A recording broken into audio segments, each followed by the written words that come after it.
सोल्टा नमस्कार है। अन माछा त गतिलो निकाल्नै हुँदो रहेछ त।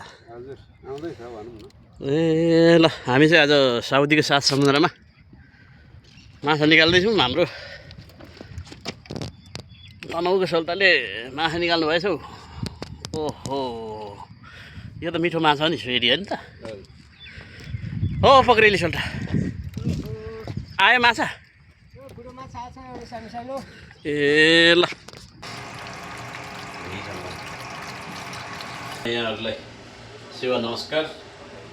आज चाहिँ साउदी अरबको समुद्रको माछा चाहिँ यसो भन्दै गरेको अवस्था गाइजहरू। यो चाहिँ एकदम सजिलो, अल्छी मान्छेको लागि चाहिँ यसो सबै तेल मसलाहरू फुटेर चाहिँ सबै हालिसकेपछि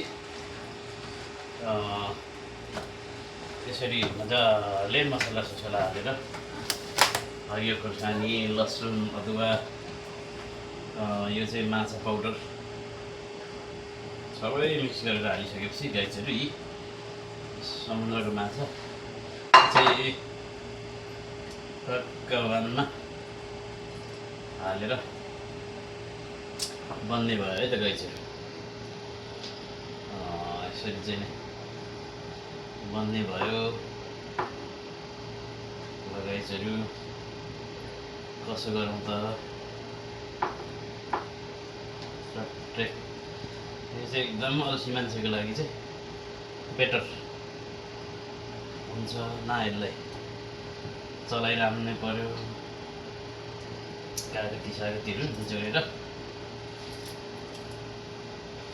सट्ट हालेर मसलाहरू, यो फुटेको मसलाहरू सबैतिर भेट्ने गरी राख्नुपर्छ। चट्ट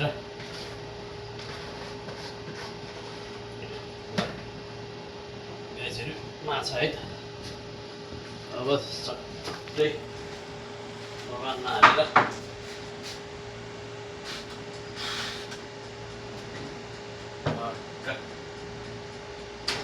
हाल्ने हो। अब यो ठ्याक्कै 1 घन्टा पछाडि मजाले पाकेको हुन्छ है गाइजहरू। गाइजहरू अब चाहिँ पाके जस्तो छ, हेरौँ है त कसो भएछ। सट्ट अब यो बनाइ काट्यो, 1 घन्टै भयो भाइ। हेरौँ है त कसो कसो हुनुभयो त माछा हजुर। दामी दामी पो देखिँदैछ त भाइ।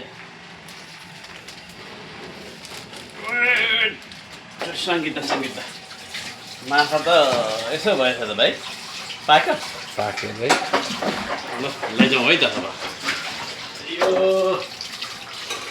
नआउनुभन्दा अगाडि हालेको घाममा उहाँ आइसकेपछि त ठ्याक्कै यस्तो भएछ। हेरौँ गाइसहरू ल माछै भयो नि त अघि भाइ। हजुर भाइ। कस्तो यो हो यो टमाटरहरूको चाहिँ पानी आएको हो खा। ल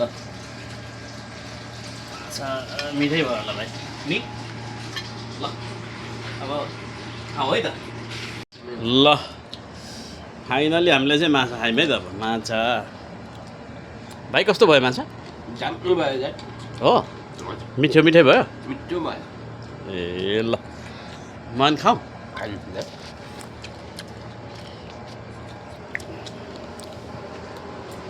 ल गाइजहरू माछा चाखौँ है त कसो हुनु भएछ।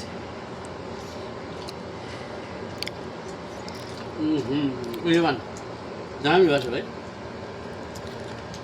माछा त। ल ओहो वाह भाइ वाह, दामी भएछ भाइ, मिठो भयो।